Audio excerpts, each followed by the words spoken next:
So thank you. I actually don't know what episode we're on. We'll see when this one comes out, but thank you for joining me today. Sure. Anytime. Sarah Walters, thank you for joining me.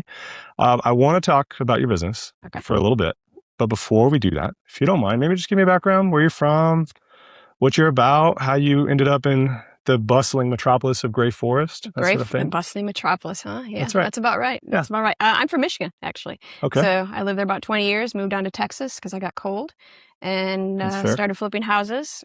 Did that for about 5 years. Housing market went back in like 2007. Yeah. Got into credit repair to help people, and that's really how I got to where I'm at right now. Did you flip houses in Michigan as well? No, just here. Okay. Just in San Antonio. Mostly South Side. We buy them for 30, 40,000, fix them up, flip them. How did you get into that? Just happenstance? Yeah. My dad taught me how to do home repairs when I was younger, so I kind of knew how to do a lot of stuff already. Okay. And he jumped in and joined us on some of them. So did the whole family move down also, or just you? They kind of trickled after me. Yeah. The only one that's not down here is my brother, and he was down here in San Marcos, but he moved back to Michigan. So everybody kind of like a year after year, all my siblings, my parents moved here last year. So that's cool. Everybody's here. Okay. They're probably moving in with me in about a year, actually. I've only done, that sounds great. Well, it's a big-ish house. I don't know. It's on a hill. I feel it's like 3 stories. We have plans to make it bigger. There's a she shed involved. There's a she shed, I think. She has a she shed. Yeah, you're going to be set. She has a she shed. She has her she shed. I have my tool shed. I've had some family move. My mom just moved here a little while ago. So it's good. Having family around is great. Yeah. It's good. And it's actually, so I've done not a ton of these yet. You're actually the second person from Michigan on here. Really? I think we all try to get as far south as we can is what happens. And so you're like Michigan, Texas. Were you upper Michigan? No, I was about an hour up from Indiana, right across from Chicago. Okay. Holland. Right. Okay. Yeah. Well, I don't know anything about Michigan. I hear it's great. I don't know. It's awesome. Kid Rock is from Michigan. Yeah, that's not necessarily maybe the best example. But yes, he is. Yeah, he's from Detroit, I think, area though. Okay. Yeah. Yeah, very different. I'm sure it's lovely. Mm-hmm. No, Michigan has the Upper Peninsula, right? It does. Yeah, Wisconsin. it has the UP. It's weird that Wisconsin doesn't have that. I don't know. Yeah, they don't need it. Yeah, no one needs more that's a great point. Wisconsin. So you've been down here. You flipped houses. I guess there's just so much to talk about the credit because I got my first credit card. I don't think I was 18. I could be wrong about that. I was thinking about. I know. I feel like I would have had. You had to be 18 to get your own. Yeah, a lot of people piggyback on their parents, but it doesn't really do anything for their credit until they're 18. Okay, because I was thinking about it, and I got like a student loan, like a student credit card from Bank of America. It couldn't have been like 2005, maybe. So maybe I was 18. I guess I must have been 18. If not, I was right around there. But I got it from like a laptop at my house, and it was no big deal. $300 limit. And I do remember a little bit of the advice my parents gave me. Like, if you get a credit card, when you get a credit card, never, ever, ever carry balance. And that I find myself telling people that all the time now. Yeah. But it kind of worked out. But how do you start? Like, do you mind just talking about credit? Sure. I mean, what your parents said is good for a young person because they have no idea how to handle credit. So if they're carrying a balance, they're probably going to mess it up and end up with me eventually. So when you get a credit card, let's say you want to buy a house and you're a full adult and you're like, what do I do with my credit cards? Right. How do I use them to make them boost my score? You don't want to not carry a balance. You want to still carry a little bit of a balance, maybe 5, 10%. It's better than 0. Okay. So, but it's more about like, let's say you have a card and you use it every month for travel, expenses, things like that. A lot of people do that. On our vacation we went on, I don't use my debit card. I use a credit card, pay it off when I get home. You want to just use it and pay it down at the right time. So that's the biggest thing is paying at the right time. Of the credit card? Yeah. Do you know when that is? The statement due date? I have no idea. Statement ending date. Okay. Yeah, about a week before that. So you were pretty close. Most people have no idea. Because a lot of times, like people do, that's kind of interesting because people will often like, I've done that. I'll use myself as an example and all this stuff. Like there's periods when like I'll like log on a couple times a week and pay it off constantly. I don't do that anymore now. It's just easier to like, I know kind of what it should be. Yeah. And so I set up the automatic payment so it just drafts out of, but I think like one of my cards, for instance, statement closed today. So when would I whatever the balance is today, that's what's going to report next month. I see. So that's why I say pay it a week before, just to give yourself a little cushion. because I get like, you have like alerts from, I don't know, whatever the monitors. Experian Yeah. and your credit card. And Yeah. all they do, they send me recommendations all the time. Yeah. Like, hey, transfer your $9,000 balance. But it's not 9,000. I don't really have, Yeah. Anyway. Okay. So that's a hot tip. I didn't. Yeah. It's important. It's really important. I get that question every day, every single day. Yeah. So people, and then a lot of times people are like, what's my balance? I was like, what do you, and I have to explain to them, say, hey, your limit is this, your balance is how much you've spent. And what you want to pay it down to is 10% of this limit. So people have a really hard time understanding what those things even mean sometimes. So like, let's say you have, I'm not 40.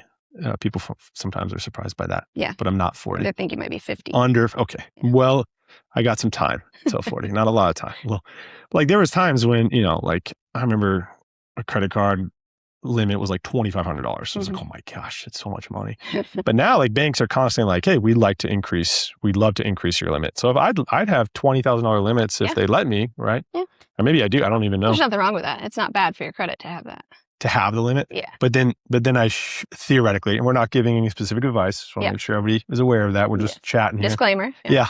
But or what you're saying is if I had like a $20,000 limit, carry a $2,000 balance. You don't have to carry it at the full 10%. Okay. 10%, and because usually the people that are calling me don't have $20,000 limits on their cars. They're more like they have $1,000 or $500 because they're still starting out. You're in a good spot financially. Usually when people come to me for credit repair, they usually are not necessarily in a spot to be able to qualify for that. So you can keep yours a couple $100 so you don't have to worry about interest. But you just don't want it sitting at zero. You got to keep it in the game. You know what I mean? I see. So if you're just using it and paying the statements or whatever, like that's okay. Or you should leave. By the time I would make a payment on the statement balance, I'm going to already have. So if you pay to zero every month, and so you never show a balance reporting to the credit report, it looks like you're not using it. I see. So you want to keep a little usage. Because I don't even know if I have a debit card. Like everything, because points, right? Like you got to get your miles or points. I get my airline points all the time. Interesting. Definitely. Okay. Yeah. Yeah, I didn't know that. So, okay. I have lenders call me. They're like, hey, I'm going to run this simulation. What should I put? And so I say, hey, add $20 to that card, see what it does. And they're like, oh, they gave us another 10 points. Cool. Interesting. Yeah. Because it's funny. I'm just sitting here thinking like all the things I don't know about my credit. Because like I've never missed a payment, right? Like in my life, always had debt. But like when I buy or sell a car, so I just traded in a car, and like that week when the credit agencies are told that I paid off a debt, my credit score jumps like to low 800s. And then as soon as they report the new loan, it goes back down to where it normally is, like, let's say 750. And sometimes that's not what happens. Sometimes you actually lose points when you pay off a loan. But you kind of replaced it though, didn't you? Yeah. Okay. So, but it's just interesting. I think at least for me, I guess I'm just putting all my cards on the table and like totally letting people know I don't know how credit works. But yeah, it's hard to track like what actual decisions you're making in real life and how they're affecting your credit. Is that common? No, I think so. I think the biggest thing that people need to know about credit and credit repair is really to educate themselves. Even from me, like I'm a credit expert, self-proclaimed, of course, but I'm a credit expert. Undisputed champion, all of that. You need to educate yourself before you come and ask for advice from somebody else, even if it is an expert. Like a lot of people are learning from, hey, my cousin told me this, TikTok told me this, or the loudest person in the room, right? That's who they're going to listen to because they're just talking, and you start to believe it if someone says something with confidence, right? So educate yourself, look at your credit, pull it from annual credit report, for example. If you want just an easy, free option, look at your credit report line by line, and you'll start to be able to understand it. So always educate yourself. That's the biggest thing. You can protect yourself from other not as reputable credit repair companies. So just make sure you know what you're doing before you take someone's advice blindly. And you said my annual credit report? Just annual credit report. Is that just a website? Oh, okay. It used to be annually, but now you can get it weekly. Huh. Ever since COVID, they started letting people actually pull it weekly there. Now, we do have a 3-bureau monitoring platform that people can pull on, but if you want to just take a look for free and just look at your credit and study it, that's the place to do it. Why are there 3 bureaus? Money would be my guess. Okay, just kind of confusing. They're for-profit agencies. They're not a government-run agency. They are for-profit companies. They're all separate. They do not communicate with each other. So, and people pay them So they make money off I of see. everybody too. And there's just kind of different takes on how they formulate the score or whatever. They're all different algorithms. They're calculating, every algorithm is calculating the risk of if you're going to default on whatever that type of loan is in the next 90 days. So they're taking this math formula and putting all the factors in for a house, or if you want a car, if you're a credit card, an apartment, they're all different scores, which you've probably seen that. Yeah. Right? And it's not totally unlike like bond credit ratings in my world. Like you constantly have bond ratings of how likely they're interesting. Yeah. See, I don't know anything about that. So it's very similar. There's a lot of overlap there. Yeah. Interesting. Okay. So like so when people start credit, what is that? Is that usually a credit card by themselves, or are they piggyback on their parents? So I have 4 kids, and all of them but one are 18. The other one will be 18 in December. Okay. So I've helped them all build credit. One of them has ruined it already. And I can't fix it yet because he's still doing that. You know, even my own kids don't listen to me. I think they listen less. But my other ones, I got them each 2 credit cards. I went with usually Capital One and Discover are really good. They both have, like, Discover has a student card that's really good. I can, if anybody wants it, I can share the link and everything too. Okay. But Capital One and Discover are really good for that. And they'll usually give you $1,000, $2,000, $3,000 limits to start with sometimes. So that's where I'd start. I held my kids' cards for like 6 months before I gave them to them. And they just sit open, no balance? I would use it a little bit to give them some usage. Okay. Yeah. Nice. And then I was like, hey, this is what we've been doing. This is how I want you to do it from there. Maybe I'm more controlled because I am in the credit world, and maybe other parents wouldn't necessarily know to do that. But for me, it was the best way to try to kind of teach them. Okay. And feel free to not release all the trade secrets. I'm so curious. It's okay. I'm an open book. That's kind of what I did. That worked for me. That's great. But like if you add your child, like let's say I have a card I've had for 20 years. Yeah. And I add my daughter when she's 18. Does she get like all that credit history imputed to her? Yes and no. So it used to be authorized user accounts were just blindly used and nobody knew the difference or cared as far as loans go. Yeah. Lenders are starting to kind of get a little bit wiser to it, or maybe they're being forced to. They want you to have some of your own. I had someone come back to me and they said their underwriter said, hey, all they have is this authorized user account. That's not theirs. It doesn't count. I need them to have their own. So they do work and they do help your score. But a lot of them, if you have a really thin file, they want you to have one of your own. Interesting. Okay. Mm-hmm. So you start to build credit with a credit card, some kind. That's good. What's the next step? Is like buy a car generally? That's usually the reason they're building their credit is because their parents want to stop paying for their cars and they go buy their own. I see. So that's usually the next step is a car or an apartment, things like that. They need to build it so they have a good score for getting an apartment. Okay. Mm-hmm. And then houses down the road, I guess. Yeah. Yeah. I mean, a lot of people, the credit builder loans to me are a joke. Like, I don't want to name any company names or anything. We all know who we're talking about. Stay away from those. They're just... And all those ones that say, hey, you can get this $2,000 credit line, blah, blah, blah, reports to all the 3 bureaus. Most of the time, they don't. Because if you didn't have to qualify for it, it's not going to have a limit. I see. And they'll report a credit card with no limit. So if the balance is on there, it looks like it's always maxed out. Or if there's 0 balance, it looks like you've never used it. So stay away from so-called credit builder accounts. Interesting. Okay. And then where do things go wrong? Like typically, I guess it's not all over the map. With like, credit in general? Yeah, like where like things are going good, kind of getting the hang of this credit card thing. Like, is there like... Why people have to come to me? Yeah, is there like a typical thing that like... I'd say half of my clients come to me because of a divorce gone bad. Okay. Because technically, you go to court and the judge says, you pay for this, we're good. But if this person doesn't pay for it and they're supposed to and that person's on it, it still hurts them, and there's nothing they can do about it because the contract with the creditor is not with just them, it's with both of them. So it still hurts you. You'd have to take them back to court, sue them civilly, and if they're not paying that, they don't have money anyway. So it's not, hey, this was in my divorce, it shouldn't be on my credit. Unfortunately, that's not how it works. So the order doesn't really translate to the actual application. No, because they have a contract in writing saying you're responsible already. I see. That's why co-signing too, people also say, hey, I'm just a co-signer. This shouldn't be my responsibility. But you signed saying if that person doesn't pay, you're going to pay. So that question comes up a lot. That happens a lot. I don't even co-sign for my kids.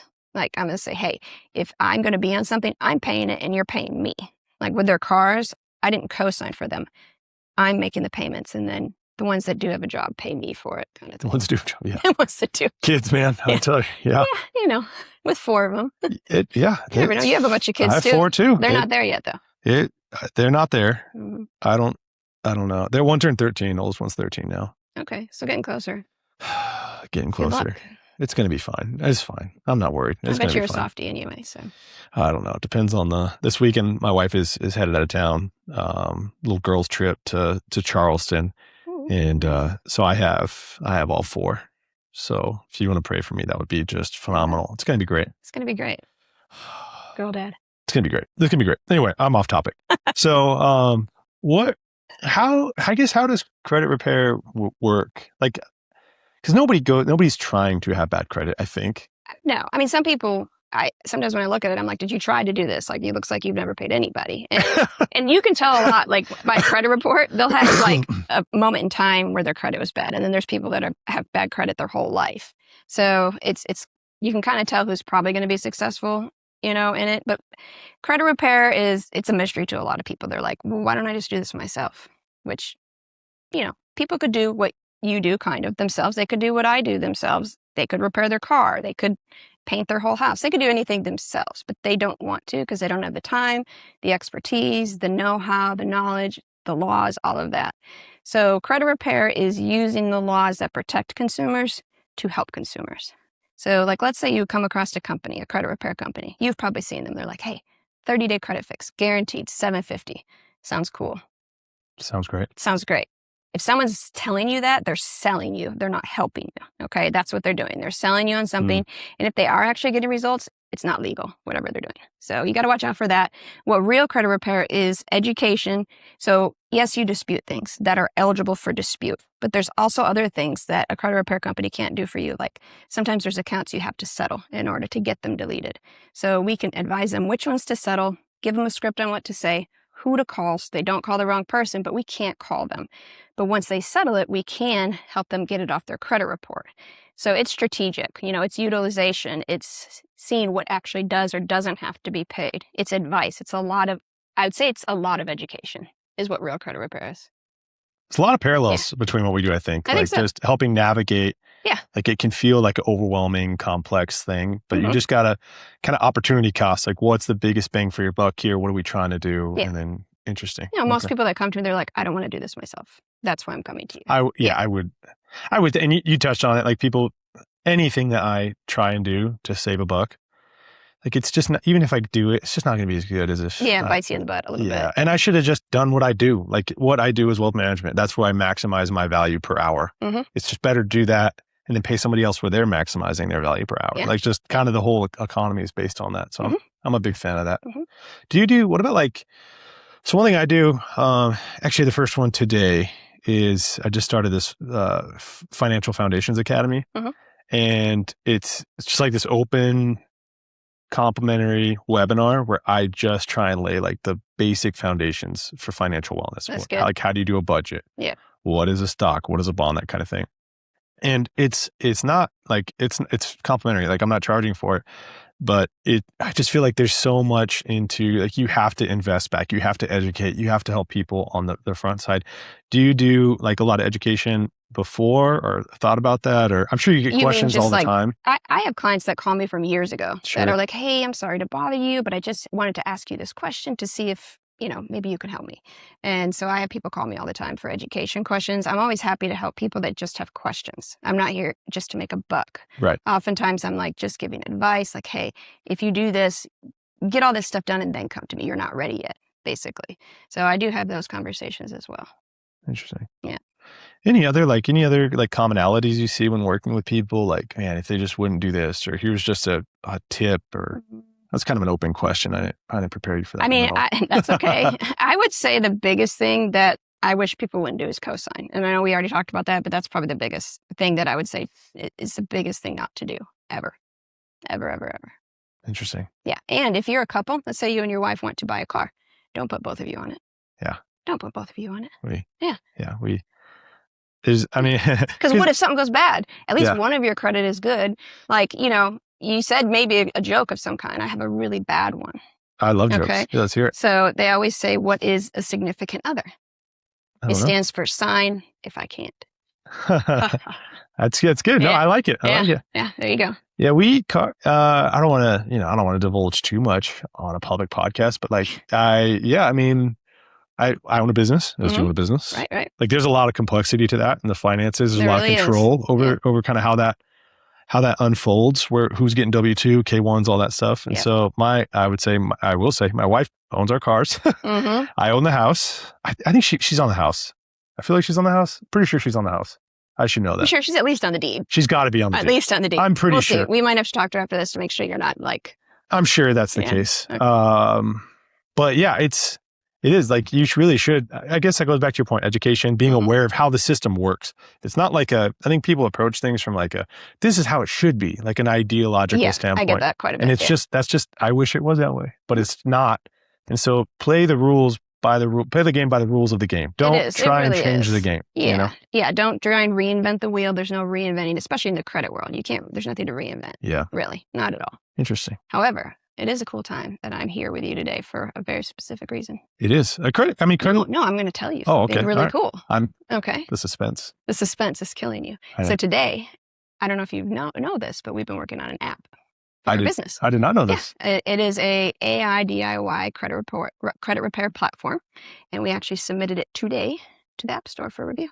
Nice. So it's going to give people a cheaper alternative to. Is it branded under your name? It is. It's a different LLC, but it's branded in the Paramount family. It's called Paramount Credit Pathway. You've probably seen some stuff getting thrown out from me on that. That's awesome. I've been working on it since November. So congratulations. That's coming out. I mean, it takes a couple weeks. But still. Yeah, it's exciting. So they'll be able to do it for a fraction of what we charge. Not that we're that expensive for credit repair, but they get to use all of our tools that we have. And it's got a really big education library because we've talked about I'm really big on education.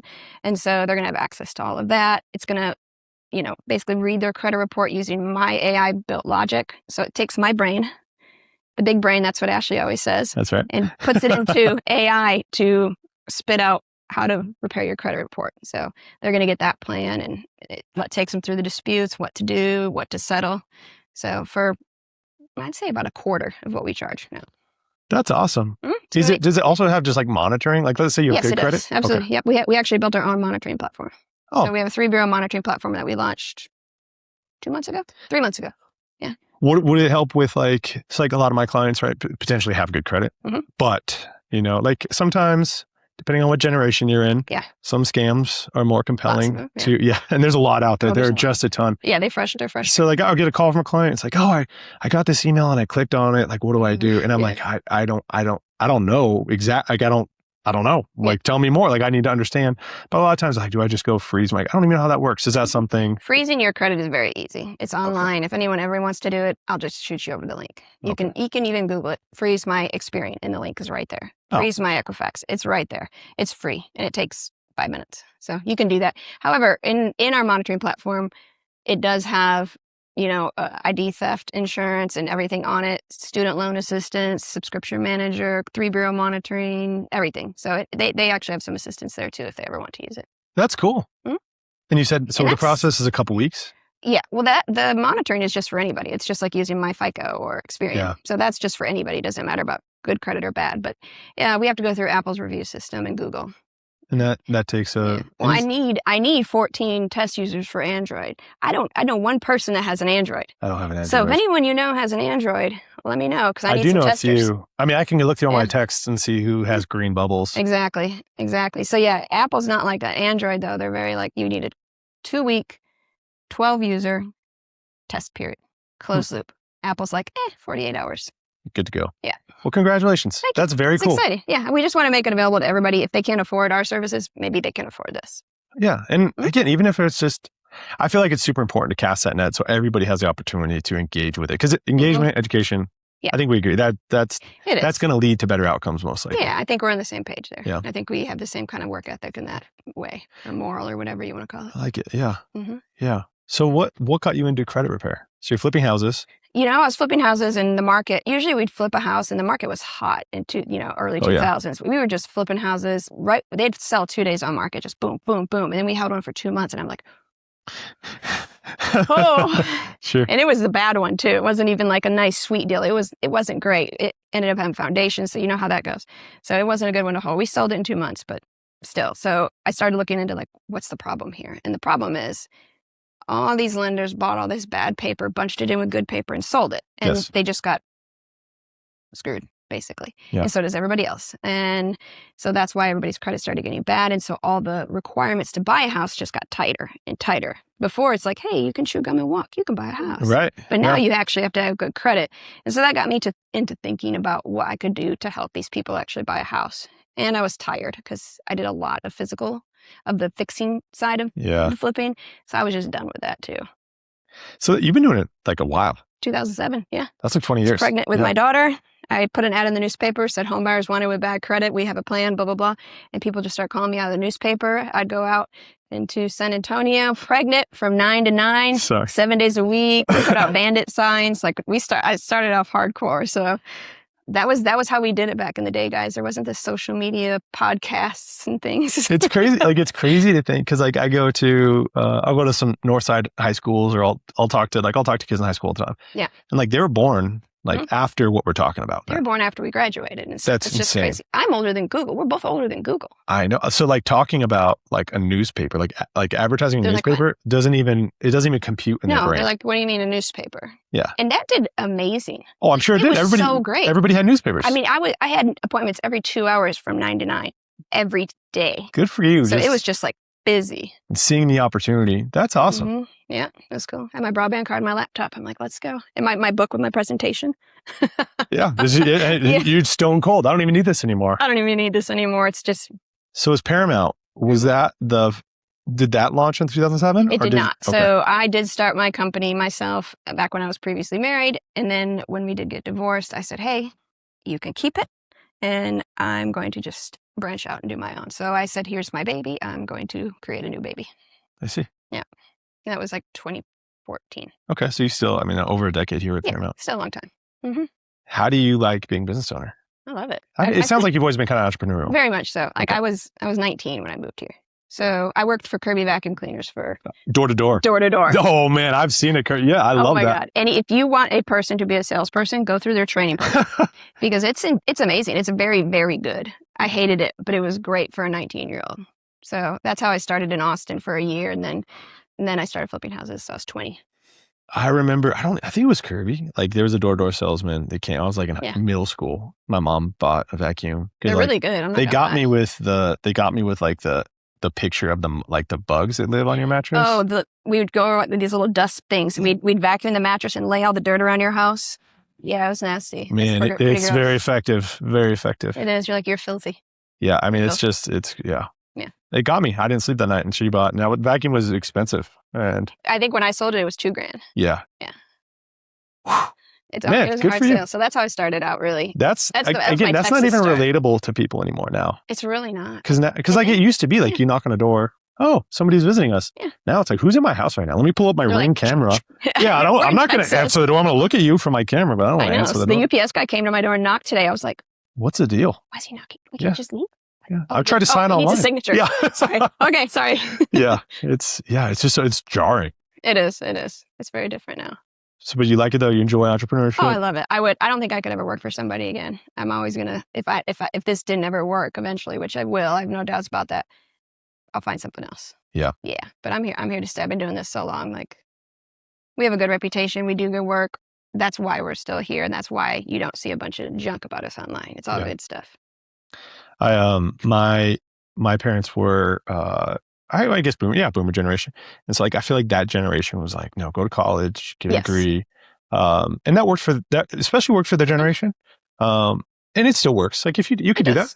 You could do that. It's a path. Mm-hmm. But I bought into it. I was like, no, I should go corporate. And I just like my story is like painful, like just painful interactions time after again with just like corporations want you to be a cog. Yeah.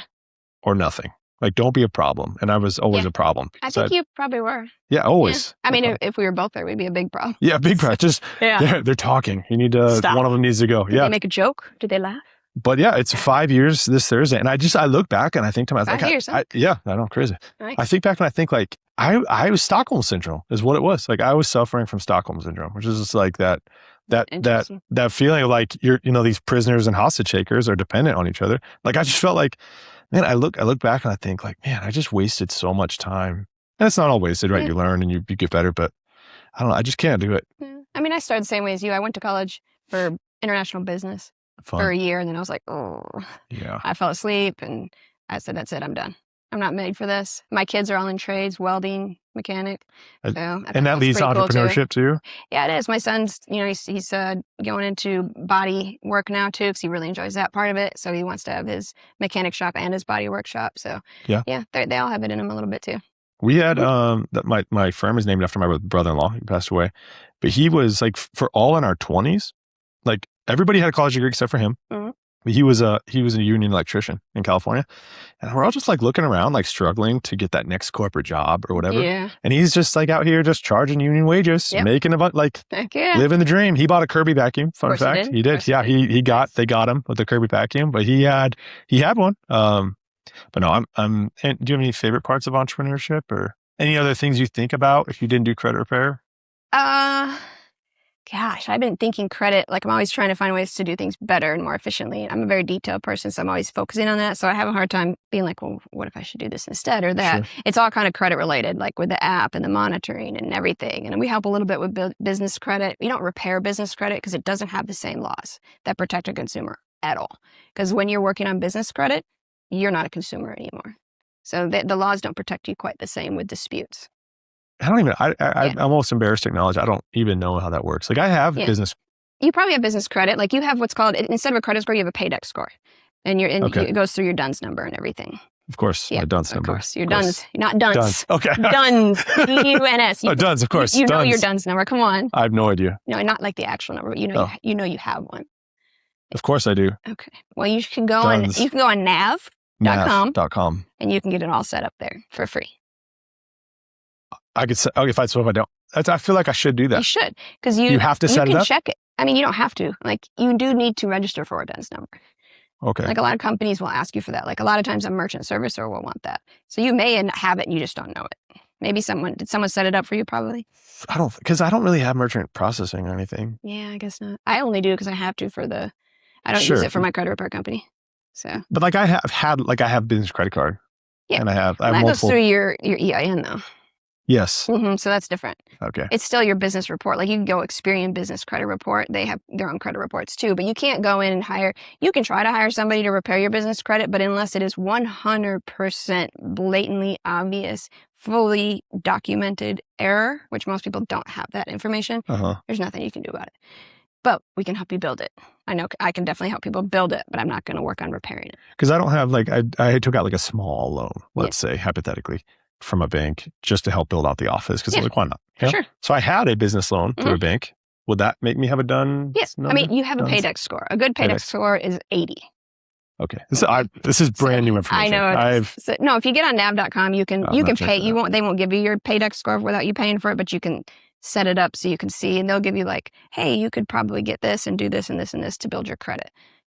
They'll give you options on it. Because I don't know if I want I don't want to say I don't really care about my business credit. I mean, you should have a business owner because you can buy everything under your business and use it as write-offs.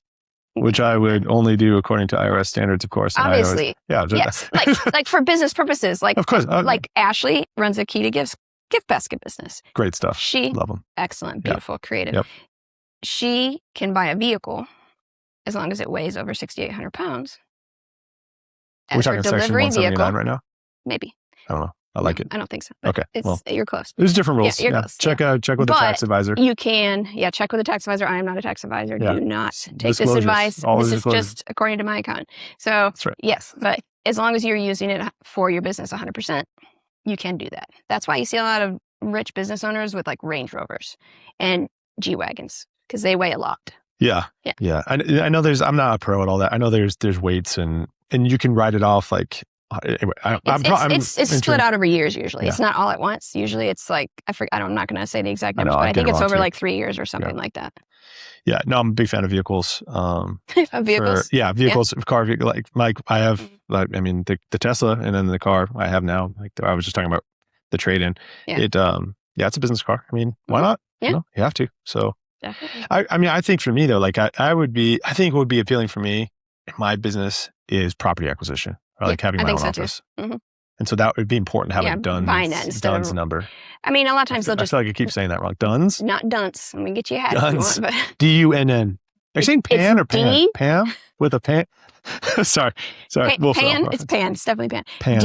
D-U-N-S. It's split up like Duns. that. Got it. Yeah, it's got dashes in it. Okay. Mhm. That's good. It's a hot tip. Okay. Yeah, there you go. But yes, business credit. I get the question a lot about business credit. So I Yeah. have no idea how that works. That's interesting. So do you help with that too, then? I can help them build it, but if it's bad, Like if a business owner is listening to this and like, oh, yeah, definitely. Okay. I don't really charge for it though. I just say, hey, here's how you do it, and I shoot it over to them. I don't walk them step by step. no, If they want me that's to, good. I can definitely build a price for them, but that's not really what I focus on. Sure. Yeah. Sure. Because they have to go in and do these things. I can't do all these applications for them. Like, that's fraud. So they have to go in. That's fraud. That's fraud. They have to go in and apply for everything. We'll be very clear. Yeah, I can advise them what they should do, but that's about it. Well, fair enough. I'm just taking it in. I'm like having to absorb more than normal. Well, you're a very inquisitive individual. I like it. No, it's it's good. interesting information. I like I said, I get questions on credit, but I don't know. I mean, other than being a consumer and experiencing credit like other people do, Mhm.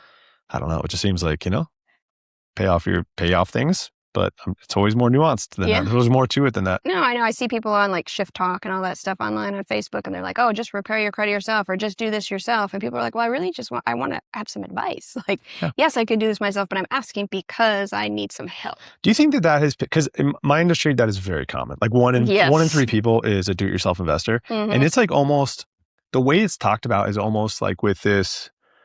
I don't want to say superiority, but like Yeah. it's just portrayed as if it's this industry is almost built on this idea of taking advantage. There's a lot to I think it. we both hear that. There's we both. complexity. Like and if you can get people engaged, suddenly they realize like, oh, I'm not flopping around in a kiddie pool. Like I'm in the ocean here. I'm in Yeah. the depths of the ocean. Like it. Anyway, No, I seems to be agree. the same thing. No, I agree. I mean, I think both of our industries have a little bit of mystery to them that people don't understand. They think they do. Yeah, They don't and they love to necessarily. throw like a TikTok out there. I mean, always a TikTok, it's- or I got a brother, I got a cousin. Yeah. yeah, a reel is not gonna. No. And I don't sell people ever. Like if you ever hear me on a call with a client, I'm not like, hey, you should do this because I'm the best and I'm the only one that can do this for you. I guarantee you'll never hear me say that. I'll be like, this is the plan for you.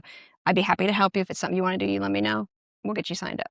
I'm never just like trying to persuade people, because if you have to, they're going to not be successful. And then they're going to come back at me about that. I totally agree. Yeah. Mhm. So, well, Sarah Walters, thank you for joining me. I appreciate it. Thanks for having me. Paramount Credit Services. We'll Paramount include whenever this drops. We'll work on some time. It'll drop in August sometime. Cool. But whenever it drops, we'll include, I guess, links to the app and whatever else you have. But Sounds check good. them out. At least follow them on social media. But I really appreciate you joining us. Thank you for coming in today. Yeah. Awesome. Thank you. Thank you. Yeah.